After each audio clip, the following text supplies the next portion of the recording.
Trai tidak sengaja tersesat ke pulau terpencil. Ketika saya membuka mata, saya melihat semua gadis cantik. Ternyata mereka tidak sengaja datang ke negeri putri legendaris tersebut. Gadis-gadis di sini semuanya secantik bunga nasional negara. Kedua pria itu mengira mereka sedang bermimpi. Gadis-gadis itu menggunakan asap untuk menghidupkan kembali keduanya. Baru sekarang mereka percaya bahwa mereka benar-benar datang ke negara perempuan. Seorang kiat mengangkat tangannya untuk menyentuh bahu gadis itu. Tanpa diduga, gadis itu menggunakan tongkat untuk memukulinya sampai mati. Lalu masukkan keduanya ke dalam sangkar. Sang patriark memimpin gadis-gadis di suku itu untuk berdiri dan menonton. Selama 500 tahun, sudah lama sejak seorang pria muncul di negeri putri. Tepat pada saat kehormatan mati mereka telah mengering. Jadi sang patriark bermaksud untuk menyimpannya untuk generasi berikutnya. Setelah mendengar ini, Akyat menitikkan air mata kesakitan. Karena saya khawatir saya tidak akan bisa makan. Putranya belum pernah bertemu pacar. Jadi dia sangat menantikannya. Seorang kiat memperingatkannya untuk tidak tinggal. Jika tidak, tentu tidak akan bertahan lama. Meski Hasan kasihan pada gadis-gadis itu, namun pada akhirnya tetap memutuskan untuk lari bersama saudara-saudara yang baik. Jadi mereka berdua melihat kandang di malam hari. Seorang kiat bertugas pergi ke laut untuk mencari perahu. Hasan kembali membobol suku untuk mencari makanan. Akibatnya tidak hati-hati masuk kamar mandi anak perempuan. Gadis yang sedang bersenang-senang di pemandian air ini melihatnya dan diam-diam mengabaikannya. Tiba-tiba ada seorang gadis kecil di sampingnya. Mata sengit paman jahat ini. Hasan buru-buru mengambil permen untuk menyuap gadis kecil itu. Gadis itu dengan senang hati memasukkannya ke dalam mulutnya dan menelannya. Hasan mengambil kesempatan untuk melewati tangki air. Tak disangka, gadis itu begitu rakus hingga ingin menambahkan permen lagi. Hasan menyentuh tasnya yang kosong. Katanya, aku kehabisan permen di sakuku. Gadis itu segera mengangkat wajahnya dan berteriak minta tolong. Para prajurit yang mendengar teriakan itu segera bergegas untuk menangkapnya. Hasan dengan cepat mengambil botol anggur di tanah. Muntahkan api ke arah gadis-gadis itu. Baris berikutnya pingsan. Jadi ini anggur spesial putri negara. Orang biasa minum beberapa potong akan pingsan. Patriark perempuan awalnya bermaksud menggunakannya untuk memperpanjang kehidupan selanjutnya. Tapi pria yang tidak patuh ini tidak cocok tinggal di negara putri. Sang patriark memerintahkan keputusan nasional dan surga untuk membawanya ke serigala liar untuk dimakan. Pada saat itulah Akyat dengan gagah berani masuk. Segera menarik perhatian para gadis. Pada akhirnya, keduanya diikat. Seorang kiat dipukuli di kepala babi dan tidak lupa menunjukkan wajahnya. Pikir gadis-gadis itu akan ditundukkan oleh pesona mereka. Pantas saja sang patriark masih ingin menghukum mereka. Sebelum meninggal, mereka bertanya mengapa mereka menyerbu ke negara putri. Hasan yang malang berkata dia ingin menemukan ayahnya yang hilang. Ayahnya 10 tahun lalu pergi ke pulau terpencil untuk menjelajah. Sejak itu belum kembali. Begitu pemimpin mendengar nama ayahnya, matanya membelalak. Ternyata ayahnya juga dipelihara oleh mereka untuk memperpanjang keturunan. Tak disangka, ayahnya tidak tahan dengan rasa sakitnya, sehingga dia lari di malam hari. Selama bertahun-tahun, sang patriark telah mencari keberadaannya. Dipaksa untuk memotong pria yang meninggalkannya menjadi 8 bagian. Tanpa diduga, dia menangkap putranya hari ini. Jadi persiapkan 2 orang untuk menggantikan ayahmu untuk dihukum. Pertama, mereka menaburkan aromaterapi pada mereka berdua. Rendam bumbu semalaman lalu panggang. Mustahil untuk tidak mengatakan bahwa keterampilan memasak mereka sangat profesional. Sayang sekali kedua pria itu tidak memiliki berkah untuk dinikmati. Hanya bisa menelan air mata menunggu kiamat datang. Di sisi lain, Little America menangis sepanjang malam. Dia bermaksud membuat pria itu mengintip ke arahnya.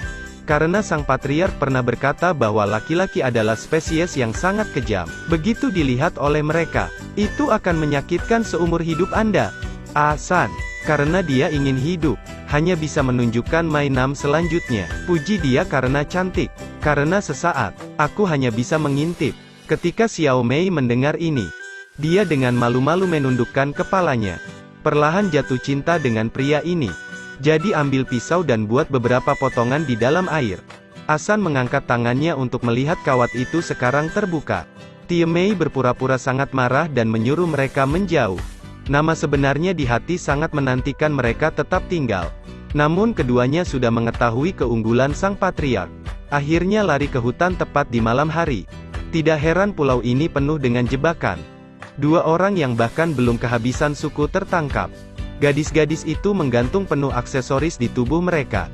Sang patriark juga datang di depan keduanya. Suku mereka sudah lama tidak makan daging manusia. Hari ini akhirnya menangkap dua orang yang tidak tahu baik atau buruk. Cewek-cewek di sini sudah campur saus celup. Daging manusia bakar harus ada bawang putih wangi baru. Ditambah sedikit telur ayam. Dan cara cewek menyembelih kerbau. Tampaknya mereka kesulitan melarikan diri dari kematian hari ini. Sang patriark dengan senang hati berdiri di samping menunggu daging panggang yang lezat. Keinginan Aqiet sebelumnya adalah dikelilingi oleh orang-orang cantik. Sekarang keinginan saya menjadi kenyataan. Saya benar-benar ingin menangis. Pada saat itulah tiba-tiba seorang gadis tenggelam. Chief segera memimpin semua orang untuk berlari untuk memeriksa. Keduanya mengambil kesempatan untuk menggunakan api untuk membuka ikatan. Hasilnya adalah pembakaran putri pohon dewa bangsa secara sembarangan. Kemudian mereka pergi ke pantai untuk mencari perahu. Gadis-gadis di sebelah mereka berdiri di sana sambil menangis. Beberapa orang tenggelam dan tidak berani datang untuk menyelamatkan. Di saat bahaya, kedua anak laki-laki itu bergegas. Dengan cepat menarik gadis berkilo ini ke atas. Seorang Qiet segera melakukan CPR. Gadis-gadis itu kagum dengan profesionalismenya. Setelah beberapa menit resusitasi, gadis itu akhirnya sadar kembali. Akhirnya, kedua bocah itu ditangkap lagi. Sang patriark tidak membiarkan mereka pergi karena mereka menyelamatkan orang. Tiemei mencoba berdiri dan memohon untuk mereka. Tin Huong pun menarik tangan Aqiet untuk mengaku. Jika Anda menyelamatkan hidup Anda, itu milik Anda sendiri. Semoga patriark bisa menyempurnakan pernikahan mereka. Bahkan jika Aqiet meninggal, dia tidak mau menikahinya. Sang patriark menghormati cinta Tin Huong. Jadi dia memutuskan untuk mempertahankannya. Tanpa diduga, seseorang menemukan bahwa pohon ajaib itu telah terbakar. Keduanya harus mengkhawatirkan kehidupan yang sama. Karena pohon ajaib itu adalah garis keturunan yang diwariskan selama 500 tahun dari putri negara. Diperlukan dua orang untuk memperbaiki pohon ajaib dalam 3 bulan. Kalau tidak, keduanya akan digunakan untuk mengorbankan pohon itu.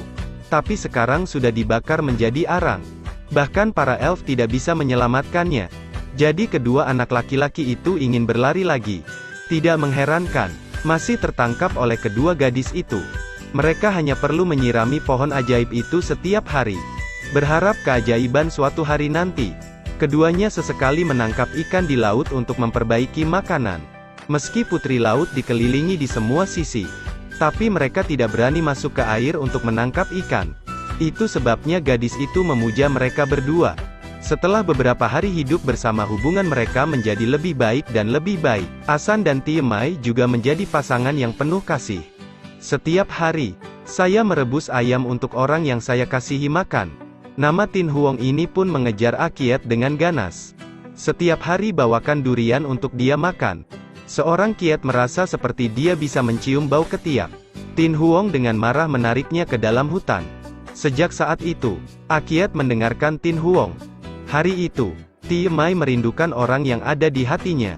Tiba-tiba seekor ular berbisa lewat. Asan langsung bergegas menghampiri sang pahlawan untuk menyelamatkan si cantik.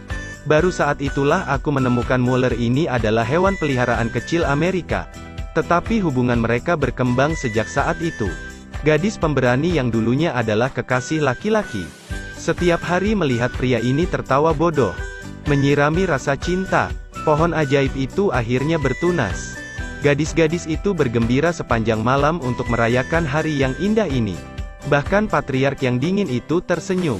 Beberapa hari kemudian, Asan menemukan buku harian di tepi pantai. Itu berisi rahasia ayahnya. Selain itu, baju besi wanita ditemukan di dalamnya. Seorang Qiet mencoba membandingkan untuk menemukan pemilik baju zirah itu. Hasil pendeteksian adalah Nu Hoa. Kedua anak laki-laki itu terus hidup selama beberapa bulan yang tak terlupakan di negeri anak-anak. Semakin putih tak gadis itu. Kedua anak laki-laki itu secara bertahap mulai merasa tidak berdaya lagi. Setahun kemudian, Ada sebuah kapal perompak mencari harta karun. Para perampok melihat gadis-gadis itu dan langsung ngiler. Selesaikan memilih gadis yang kamu suka. Dan para gadis juga sangat antusias. Seret masing-masing ke rumah rumput. Para perampok mengira mereka telah membobol kebun persik. Tidak tahu bahwa ini adalah jebakan yang dibuat oleh gadis-gadis itu. Akhirnya membuat orang-orang ini mengangkat tangan menyerah. Namun sang pemimpin bersembunyi di sudut dan tidak berani keluar. Gadis-gadis itu juga sangat khawatir suatu saat mereka akan dibawa pergi oleh perampok. Tidak lama kemudian pemimpin akhirnya muncul. Keduanya melihat mereka memegang senjata. Jadi mereka berpura-pura mencintai mereka.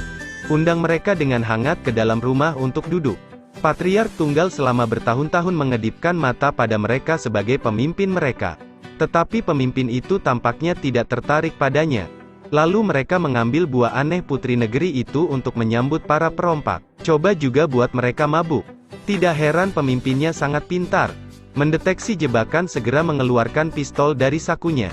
Meskipun gadis-gadis di panti asuhan sangat pandai berkelahi, tapi menghadapi pistol juga menyerah begitu saja. Pada akhirnya, semua gadis diikat oleh bajak laut. Jadi para bajak laut datang ke sini karena ingin menemukan buah keabadian yang legendaris. Keluarkan saja hartanya dan mereka akan diampuni. Sang patriark tidak tega menyerahkan rahasia umur panjangnya. Pemimpin hendak merayu gadis kecil itu lagi. Tanpa diduga, dia berusia 99 tahun ini. Usianya lebih tua dari pemimpinnya. Perampok itu sangat senang mendengar kematian itu. Sepertinya buah memanjang yang asli ada di pulau ini. Karena dia ingin patriark menceritakan rahasia buah keabadian. Perampok hendak melemparkan gadis itu ke dalam kuali minyak. Hasan ingin menyelamatkan orang. Jadi dia memutuskan untuk membawanya mencari buah keabadian. Pantas saja pemimpinnya terlalu rakus. Dia tidak hanya ingin mendapatkan gong, tetapi dia juga ingin tinggal di sini sebagai raja negeri anak-anak. Biarkan gadis-gadis itu menjadi istrinya. Kemudian dia meminta gadis-gadis itu untuk membawanya ke hutan untuk menemukan buah keabadian. Tidak heran tempat ini adalah jebakan. Para perampok terus menyergap mereka. Pada akhirnya, mereka semua tertangkap di kandang. Sejak saat itu, gadis-gadis itu hidup bahagia selamanya. Saya Realita Konaat, terima kasih dan sampai jumpa lagi.